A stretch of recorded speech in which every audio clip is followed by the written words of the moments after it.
Hey, what up, Nerd Squad? Thanks for stopping back in today. It's a big day, as I'm sure you guys all know.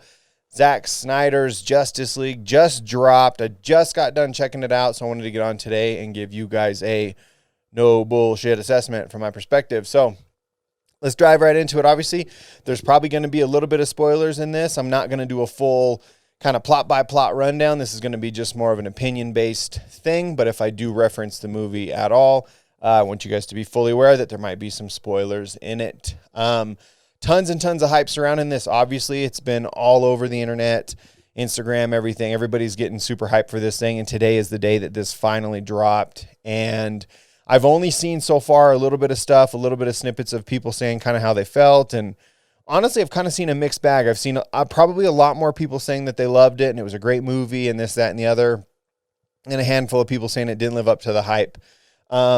As you guys know, me and DC movies we don't really get along that well. I do not have the best track record with enjoying them, and that's been no secret on here. So I was really excited for this, and I was hoping this would kind of turn the tide as far as my fandom for it goes, because I like the characters. I really do. I just feel like DC has struggled to pull them off in the past, and a lot of the movies felt rushed. And to me, Justice League for sure, 2017 felt super rushed and just kind of pieced together. It didn't do it for me, and I think it didn't do it for a lot of people, obviously, which is why we're at the point we're at now with Zack Snyder's version of it. And I know there was a lot of stuff that he went through initially leaving from production on the first one and being able to come back and really see his vision put together and released the way that he wanted it. So kudos to them, kudos to the production team and everybody for coming together and doing this. I will start off by saying that I think it was visually stunning. I feel like the visuals in this movie were done very, very well. It very much held the tone of the story. It looked great. It sounded great. I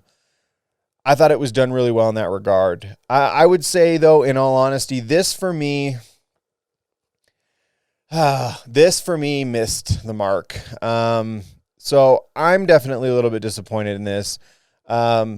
It is 100% better than the original in 2017, but not by much, in my opinion. And I know I'm probably going to have the DC fan club out there just hating on me for it, but I get it. It is what it is. But here's the thing. I truly, truly hope that the people that love these characters and love DC and have stood with DC and enjoy the content that they're putting out, I hope you guys loved it. I really, really do, because it's such a bummer when something you've waited for so long and been so excited about comes out and it just doesn't do it for you.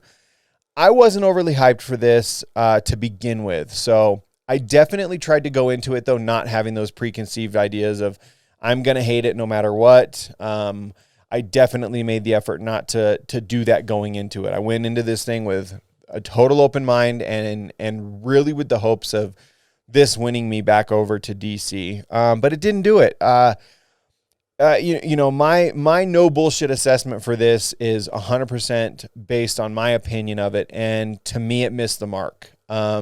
This is going to be seen worldwide by everybody. I think even the people like me who are hesitant to see it are going to see it. It's going to have very good showings.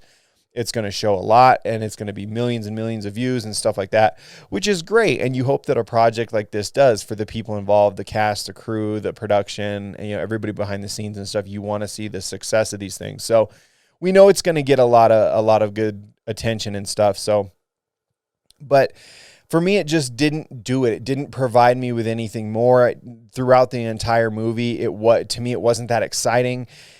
It didn't, in my opinion, build up to anything, really. I didn't feel like it was building up to this great ending that then was like, oh my goodness, where are we going now? It was long. It was 4 hours long. And I'll be completely honest with you, I struggled to get through this thing. I mean, I stopped a handful of times to go do other stuff because it just wasn't holding my attention enough for me to feel like I got to get through this. I'm excited as every minute passes and as every second goes by. This is so fantastic and amazing. I'll be honest with you, too. I watched about 3 hours of it and went to bed. Watched the last hour of it this morning, which to me, that says a lot, because for me, I wasn't excited enough for the first 3 hours, knowing that the last hour was probably going to be where a lot of the more, excitement and action and kind of buildup was leading to. And I had to tap out for a little while because I just wasn't holding my attention. It was just, to me, it was not exciting. I feel like Wonder Woman, I've said this in the podcast and a few other videos, that Wonder Woman for me has made these movies. I think her character is fantastic. I think Gal Gadot plays her perfectly, even with the disaster that was Wonder Woman 84.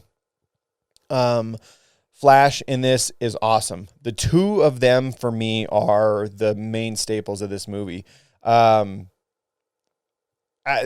were the only ones that I even kind of really cared for what was going on. We got a lot more background stuff on some of the characters and stuff, but other than that, though, it just, to me, like, and I'll be honest with you, this is full disclosure here. 2017's Justice League, I literally only watched one time. That's how much I didn't like it. I didn't see it as it came on TV or anything like that. I watched it one time. That was it. So to be completely honest with you, going into this one, I can't fully tell you which parts were from that one and which ones were new.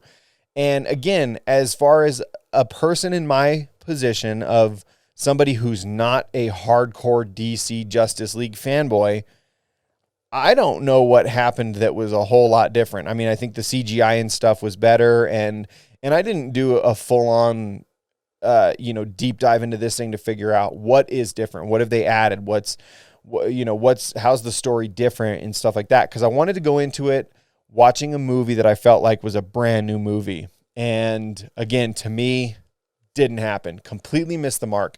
I feel like it was the same exact movie from 2017.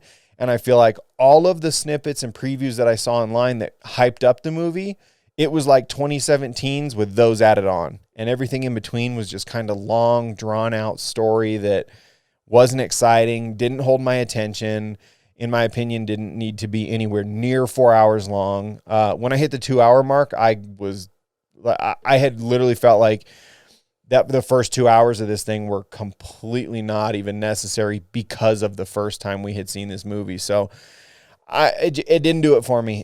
Not at all. I will not watch it again, especially if it being 4 hours long. It was not exciting enough for it to do that. If they build a sequel off of this, I won't be excited for that either. This stuff for me just is, I don't know. I don't know why I can't get on board with this stuff. It's just boring, and it sucks because these are fantastic characters with fantastic possibilities. And I mean, Superman and Wonder Woman and stuff, they are so powerful in nature, and I feel like we're just not getting to even see that out of them. We're not even getting to see the true nature of who they are as characters. And I don't know. I struggled with this one, and I'm really bummed out that I did. And like I said earlier, I really truly hope that a lot of you loved it, because I don't want it to be disappointing for you. But for me, it just, like I said, I'm not going to watch it again. I'm not excited for DC stuff moving forward. I just don't know why we can't start fresh with them. I feel like, if anything, this should not have been a redo. This should have been a sequel. Make a sequel, make it correctly, so that we can kind of move past 2017's disaster and really get things on the right foot. But this, to me, just felt too much like the first one. It like I said, it to me felt like all the same stuff. And again, I will fully admit that a large part of this is probably just my ignorance to what new pieces were put in compared to the last one. Because again, I hated the first one so much that I didn't give this one the attention to really know what's the new stuff in it, and what have they changed and what have they done. And like I said, I went into it trying to just watch it as a brand new movie.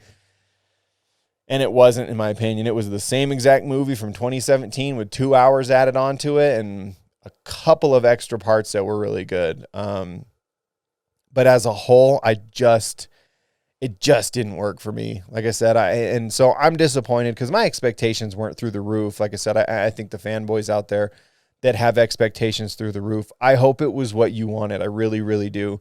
For me, my expectations were high for this, but it didn't match that for me. It didn't do it. So I'm definitely a little bit disappointed that I feel that way about it. But I like I said, I can't commit to watching it again for 4 more hours. It just, not 4 slow hours like that. It just can't. I can't do it. But I did see a lot of people saying that this was a masterpiece and they loved it and it was so great. And I really, like I said, I hope that that's the case for a lot of you. I hope that you guys enjoyed it. I hope that it was everything that you had hoped for as 27 rolled into, I think it was 2019 when we started to see kind of a better idea that maybe there is a Snyder version out there and really getting people hyped up about it. I hope it was. I will say though, the character that got introduced, and I won't spoil it for you guys, but the one that they did include in this that I do know was not in the first one, that's pretty exciting. So that's pretty cool. So I think DC has the potential for this stuff. I think that they have a catalog of characters that are fantastic. I just feel like they need to find somebody who can utilize them correctly. And I'll be honest, I've said this in some of the podcasts and previous videos and stuff, that some of the animated stuff DC has put out, the Son of Batman and stuff of that nature, some Nightwing stuff. If we could get a movie, even a Batman Beyond, if they would do a Batman Beyond live action movie and do it right, it would blow things out of the water. It would change the game for DC. I would love to see Damian. I would love to see Nightwing, and I would love to see Batman Beyond. And if they made those dark and gritty and honestly violent, like good quality fight scenes, good actors, good storylines, that's your future. Building off of this stuff, the Justice League stuff, it feels like a reach to me. I feel like they're competing with Marvel as far as the Infinity stuff goes, the Infinity War and Endgame and all the Avengers stuff that had come out. But they're not on par. I just don't feel like they've spent the time building up those characters enough before bringing them all together to make it work, and then what, we're getting a new Batman next year, I think. And then we're getting the potential, I guess, obviously again too, there's talk of redoing Superman and having, it be the what is it, like the second world version or something like that. And it's just like, stop remaking everything. Like, just get on the right path. This is crazy to continue to just remake and remake and remake. It's getting old, in my opinion, and it's getting super boring. But yeah, so if you're like me, if you go into this thing not being a fanboy, a DC fanboy, I would say you don't need to see this. If you saw the first one and you watched the trailers for this one, it covers everything you need to see. It is not worth the 4-hour runtime. It is definitely not getting HBO Max if you don't have it already. If you are considering getting HBO Max simply for this movie, don't. For me, I'll do the HBO Max thing, and I did it for this, and obviously too with Mortal Kombat coming up, so I'm going to hang on for a minute. But if this is the reason you're leaning to potentially get HBO Max, I would say don't. And again, if you are a DC fanboy and a Superman and Wonder Woman and all them fanboy, I really hope you liked it. I really do, because I was disappointed, and I would hate for that to be the case for you guys. So, like I said, if you're like me, my no bullshit assessment is I wouldn't watch it again. I don't think you need to watch it at all. Like I said, if you've seen the first one, just watch the trailers for this one, and it'll cover it for you as far as I'm concerned. But yeah, so anyway, guys, that's all I got for today. I will definitely try to get another video out in a day or so. We have Falcon and Winter Soldier releasing tonight, the first episode. I'm super excited for that one. So we'll definitely do something as far as that goes. But yeah, let me know what you guys think. I'm sure I'll probably ruffle more feathers than anything, because I think a lot of people liked it. And it does make me wonder, though, and here's the thing, and I felt guilty to this as well back when I think it was one of the last Transformers came out. How many people right now, though, are saying that they loved this thing because they're trying to convince themselves that they loved it? That's what I want to know, because like I said, I was guilty of that with Transformers. I said for a while after, the last probably 2 of those even came out, because I'm a huge Transformers fan, that I said, these are fantastic movies. They're all great. They're this, they're that. And as the years go on and you watch those ones over again, it's pretty obvious those ones are not good. So I think it was more of me trying to convince myself that was good. So I do wonder how much of that maybe is going on here. How many of the actual diehards and the fanboys of this are disappointed, but if they can keep the hype up for themselves, maybe they will feel like they liked it more. I don't know, but I would like to hear from you guys what your opinion is. If you loved it, like I said, I really, truly hope you did like it. Let me know, though. Leave me some comments. Let me know what you guys thought, if you had a favorite part, all that good stuff. Hit me up on Instagram, Sector 7 Podcast. You can shoot me a DM there, too, if you want, or drop some comments. Any of that cool stuff. Make sure you follow, like, subscribe, do all that stuff on the social media platforms. And, yeah, we'll see you guys in the next couple days. We'll talk Falcon and Winter Soldier. But until then, stay safe. Be good to each other. We'll see you in the next one. See you.